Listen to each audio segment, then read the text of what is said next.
Dengan nomor peserta SQ09, tunjukkan penampilan terbaikmu adik-adikku. Bismillahirrahmanirrahim. Assalamualaikum warahmatullahi wabarakatuh. Alhamdulillahilladzi a'azzana bil imani bih wa hadana ila azimi syariatih wa as'adana bittiba'i afdali rusulihi.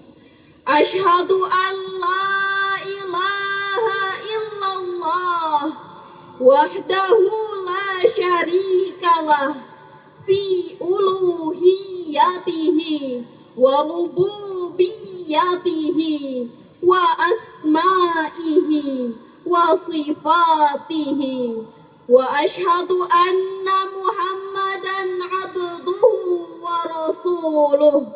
Allahumma salli wa sallim wa barik ala sayyidina Muhammad wa ala alihi wa ashabihi ajma'in.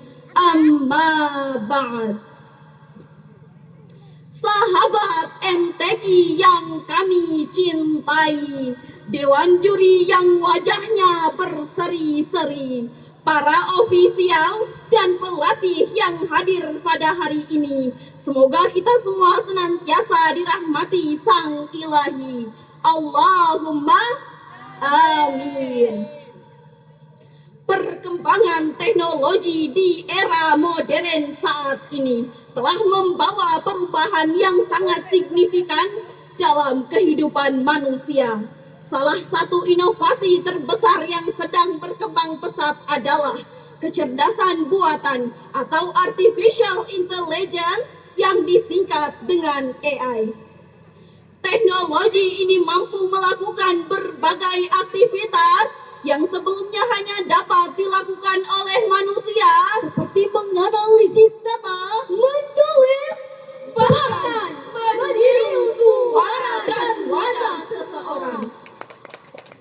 Di satu sisi, kemajuan tersebut memberikan banyak kemudahan dan manfaat bagi kehidupan manusia.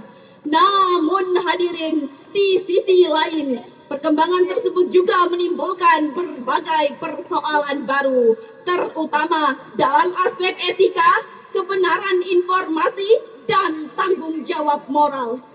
Oleh karena itu hadirin, muncul sebuah pertanyaan mendasar.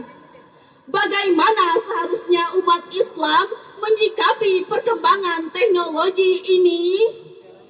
Sebagai jawabannya, izinkanlah kami menyampaikan syarah Al-Quran dengan judul Al-Quran dan Etika Teknologi di Era Kecerdasan Buatan AI. Dengan landasan Al-Quran Surah Al-Hujarat ayat 6 sebagai berikut. A'udzu billahi minasyaitonir rajim.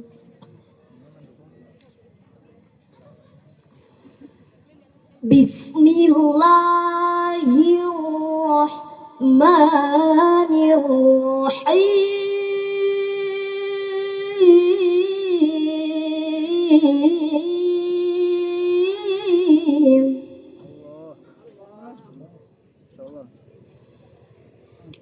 Ya ayyuhalladzina amanu in ja'akum fasikum binaba'in fatabayyanu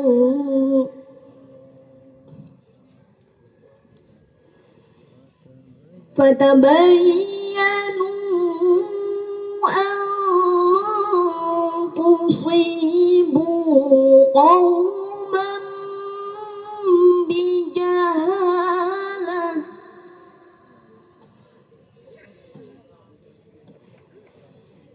قوما بجهالة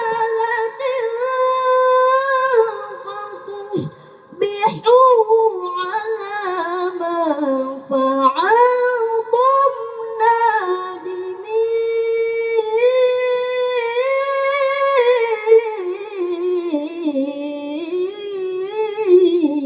Aku berlindung diri kepada Allah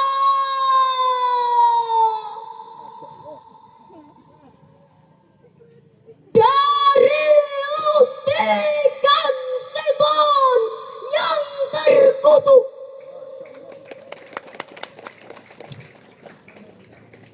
Dengan menyebut asma Allah yang maha pengasih lagi maha penyayang. Hai orang-orang yang beriman,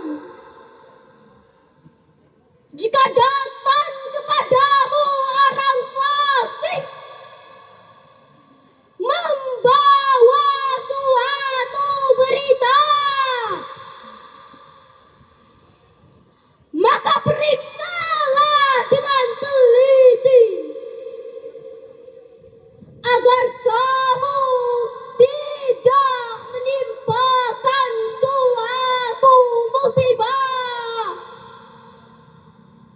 kepada suatu kaum tanpa mengetahui keadaannya, yang menyebabkan kamu menyesal atas perbuatanmu itu. Ayat di atas menegaskan pentingnya melakukan tabayun atau verifikasi terhadap setiap informasi yang diterima. Ayat ini juga mengajarkan bahwa setiap berita yang datang tidak boleh langsung diterima begitu saja, melainkan harus diteliti terlebih dahulu kebenarannya agar tidak menimbulkan penyesalan di kemudian hari. Hadirin yang dimuliakan Allah, berdasarkan data dari Kementerian Komunikasi dan Digital, penggunaan kecerdasan buatan di Indonesia mengalami peningkatan yang sangat pesat. Lebih dari 90% masyarakat Indonesia telah menggunakan teknologi AI dalam berbagai aktivitas sehari-hari. Bahkan sekitar 87% pelajar telah memanfaatkan AI dalam proses pembelajarannya dan tingkat penggunaannya meningkat hingga lebih dari 300% dalam 1 tahun terakhir. Data ini menunjukkan bahwa AI bukan lagi sekedar tren, melainkan telah menjadi bagian yang tidak terpisahkan dari kehidupan manusia. Dengan kata lain, masyarakat Indonesia saat ini telah berada di dalam era kecerdasan buatan. Jika dianalisis secara logis dan sistematis, penggunaan AI dapat dijelaskan dalam 4 tahapan utama. Yang pertama, tahap penggunaan. AI kini menjadi kebutuhan utama, mempercepat informasi, meningkatkan efisiensi, dan mendukung pembelajaran modern.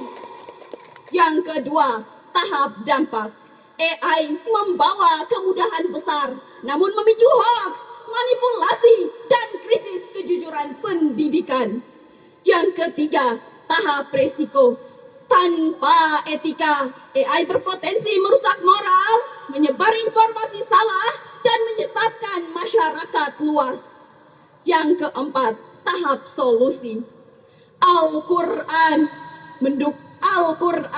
menuntun manusia berilmu, beretika, dan bijak memanfaatkan teknologi dalam kehidupan manusia.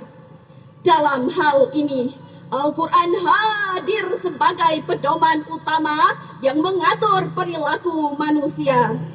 Oleh karena itu hadirin, salah satu solusi yang ditawarkan Al-Quran adalah mendorong manusia untuk bertindak berdasarkan ilmu pengetahuan, bukan seperti orang buta yang berjalan di malam gelap. Hal ini sudah dijelaskan oleh Allah dalam Al-Quran surah Al-Isra ayat 36.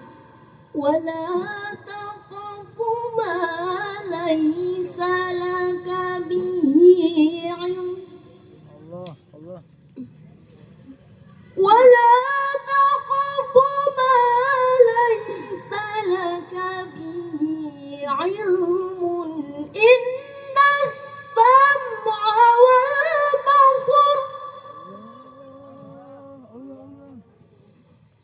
إن السمع والبصر والفؤاد كل أولئك كان عنه مسؤولا إن السمع والبصر والفؤاد كل أولئك كان عنه مسؤولا صدق الله العظيم. Dan janganlah kamu mengikuti apa yang kamu tidak mempunyai pengetahuan tentangnya. Sesungguhnya pendengaran, penglihatan, dan hati semuanya itu akan dimintai pertanggungjawabannya. Maha benar Allah dengan segala keagungan firman-Nya. Dalam tafsir Kementerian Agama Republik Indonesia dijelaskan bahwa ayat ini menegaskan tanggung jawab moral manusia atas penggunaan pendengaran, penglihatan, dan hati sebagai instrumen memperoleh ilmu. Ketiganya akan dimintai pertanggungjawaban di hadapan Allah Subhanahu wa Ta'ala. Oleh karena itu hadirin, dalam era digital yang syarat dengan arus informasi yang cepat dan tidak selalu terverifikasi, seorang muslim dituntut untuk bersikap kritis, selektif, dan berhati-hati. Tidak semua informasi layak diikuti atau disebarkan tanpa dasar yang jelas. Dengan menjadikan ilmu sebagai landasan utama, maka penggunaan teknologi tidak hanya menjadi sarana kemajuan, tetapi juga menjadi jalan menuju kemaslahatan dan keberkahan hidup. Allah juga mengingatkan bahwa manusia tidak boleh mengikuti sesuatu tanpa ilmu. Setiap pendengaran, penglihatan, dan hati akan dimintai pertanggungjawabannya. Hal ini menunjukkan bahwa dalam penggunaan teknologi termasuk kecerdasan buatan. Hal ini menunjukkan bahwa dalam penggunaan teknologi, hadirin yang dimuliakan Allah, perkembangan teknologi khususnya AI, terdapat beberapa prinsip yang dapat diterapkan berdasarkan nilai-nilai Al-Quran. Yang pertama, menerapkan tabayun dalam setiap informasi yang diterima dan disebarkan. Yang kedua, menjaga kejujuran dalam penggunaan teknologi, baik dalam pendidikan maupun dalam kehidupan sehari-hari. Yang ketiga, memanfaatkan AI untuk tujuan yang bermanfaat, seperti dakwah, pendidikan, dan peningkatan kesejahteraan umat. Yang keempat, menyadari bahwa setiap tindakan akan dimintai pertanggungjawaban oleh Allah Subhanahu wa Ta'ala. Dengan menerapkan prinsip-prinsip tersebut, maka teknologi tidak akan menjadi ancaman, melainkan akan menjadi sarana untuk meningkatkan kualitas kehidupan manusia. Hadirin yang dirahmati Allah, dengan demikian dapat disimpulkan bahwa teknologi tanpa etika akan menghasilkan kerusakan yang sistematis. Sedangkan teknologi yang dibimbing oleh Al-Quran akan melahirkan peradaban yang bermartabat. Akhirnya, marilah kita jadikan Al-Quran sebagai penuntun dalam menghadapi setiap perkembangan zaman. Sehingga kita tidak hanya menjadi manusia yang cerdas secara intelektual, tetapi juga berakhlak mulia di hadapan Allah Subhanahu wa Ta'ala. Hadirin yang dirahmati Allah Subhanahu wa Ta'ala, Teknologi tanpa nilai akan melahirkan kehancuran. Teknologi tanpa ilmu akan melahirkan kebodohan. dan teknologi tanpa agama akan melahirkan kebebasan. Namun hadirin, teknologi yang dibimbing oleh Al-Quran akan melahirkan peradaban yang bermartabat. Maka marilah kita jadikan Al-Quran sebagai pedoman berteknologi. Sebelum kami akhiri syarahan ini, izinkanlah kami membawakan sebuah lagu. Al-Quran cahaya hidup kami, Penuntun langkah era teknologi dengan ilmu dan iman. Jadi berkah bukan tragedi. Wabillahi taufik wal hidayah. Wassalamu alaikum warahmatullahi wabarakatuh. Waalaikumsalam warahmatullahi wabarakatuh. Aplaus yang paling meriah untuk ketiga adik kita ini.